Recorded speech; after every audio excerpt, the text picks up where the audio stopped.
We're going to do just one story for tonight.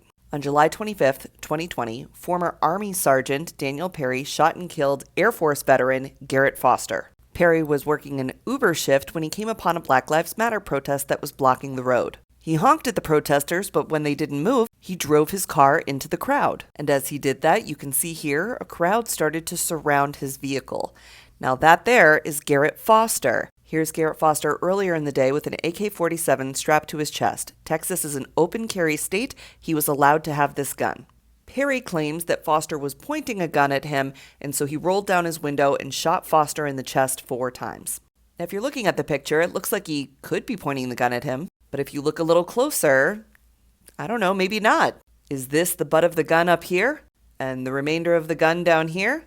It doesn't matter what we think. It matters what the jury in Texas thinks. We'll get to that in a second.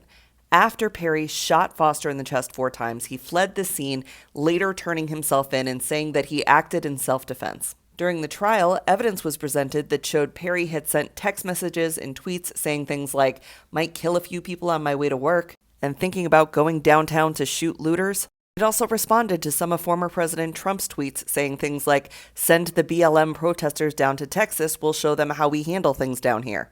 It also doesn't matter what we think about those tweets, because there was an 8-day trial in Texas, and after 15 hours of deliberation, the jury came back and said that Perry was guilty of murder, but not of aggravated assault. They let him off the hook for driving into the crowd, basically.